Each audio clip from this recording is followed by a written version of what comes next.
Our Vice President of Competition and Racing Development, Ryan Pemberton for NASCAR. Several of you have requested comments from Robin about the pit road open and close flag. Robin, if you'll talk to us a little bit about that and the situation during the race. Yeah, I guess the question that you will ask is how it works or what takes precedent. And the crew chiefs, spotters, and drivers understand that manual overrules any technology or computer-operated light system in case there's a failure. So in this case, you can see on the replays that the open and close official open pit road as they do when the caution car comes around. Flag went out.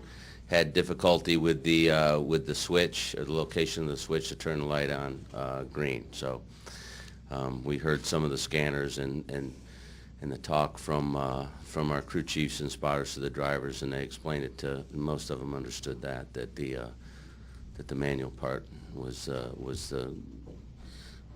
part in charge. So take any questions if you have them. Okay. Anybody have any questions? Okay, we'll take one in the middle from Tom. Hi, Robin. Tom Jensen, FoxSports.com. This isn't about the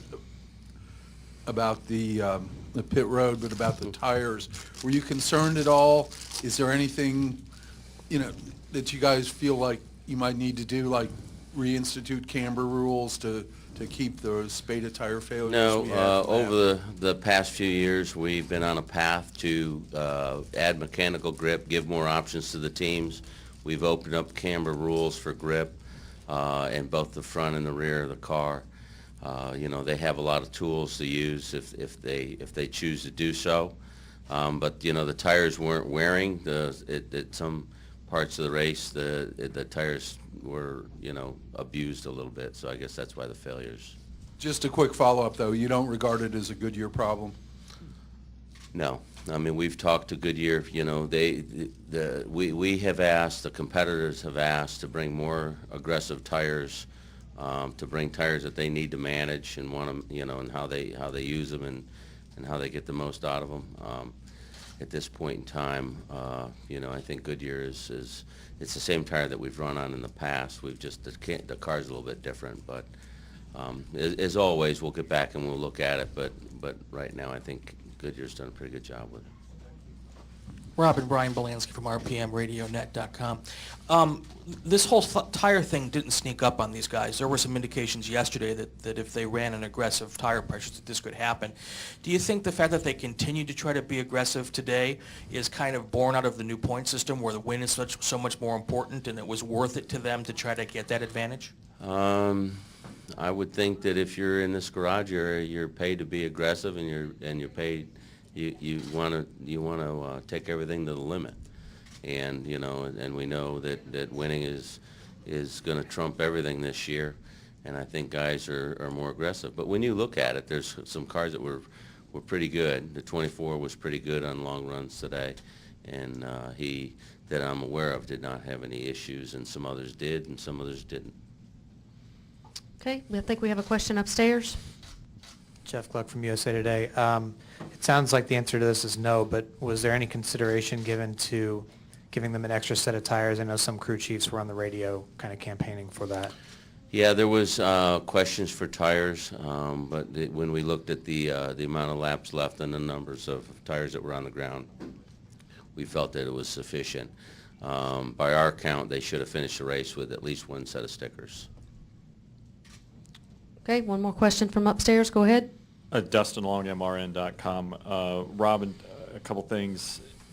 I know you say you still got to do some discussion, but would part of the discussion be in regards to tires, coming back and looking at testing, because this is a different car in one sense, and the tire has remained the same over the last few years? And secondly, can you just go over the process of the light control for the pit entry? That's up in the control tower, is that correct? The light is triggered to go red from the control tower when the freeze is when the caution comes out. It is manually triggered at the entrance of pit road currently, and the person that's down there also has a green flag to open pit road. Okay, we'll come back down for questions. We've got one from Kay over here to the left. Back to the tire question, Robin. A lot of the left rears, is it how the crews set up the caster camber and tow for those, or how is it affecting the tires this much? All of the above. The last year we opened up the rules on camber and for the rear end.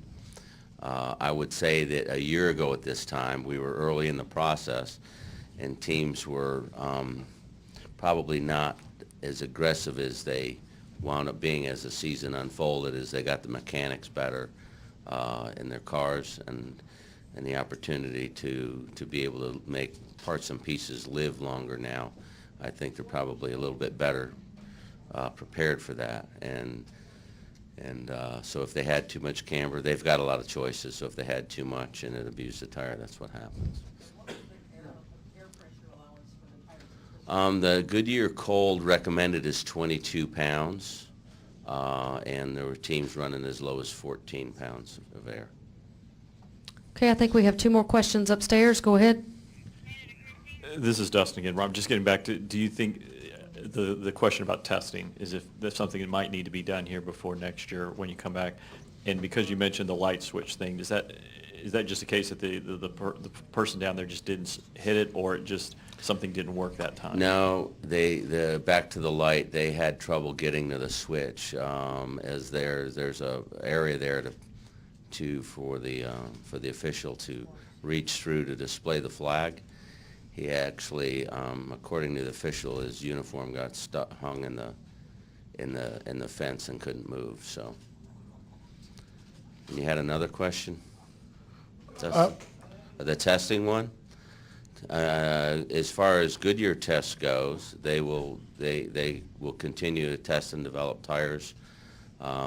Teams could come out here and test if they wanted to because of the open test session, or their personal test sessions.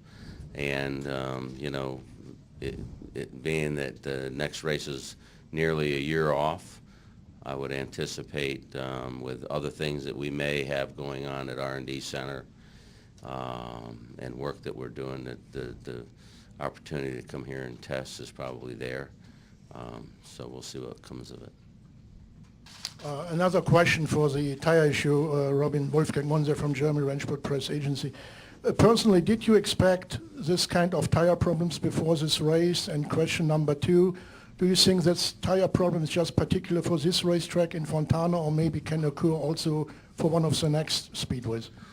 I don't know if I heard the entire questions, but we don't, and each racetrack is fairly unique, and generally have unique tire setups. Sometimes there's some crossover with a right or left side tire, but they're not. When you have an issue, and I won't call it a tire issue, I will say that there's an issue of abuse of tires as much as there is anything. So you can't put a blanket over any of these things or any racetrack or anything like that. I think the general consensus is this racetrack races fairly well. It's got a great raceable surface. It's wide, a lot of grip.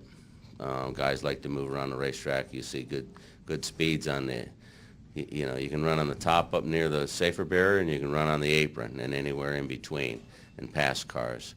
And so this is one of our best surfaces that we run on for the year. Final questions downstairs. Okay, Robin, thank you for your time. Appreciate it, Absolutely. everybody.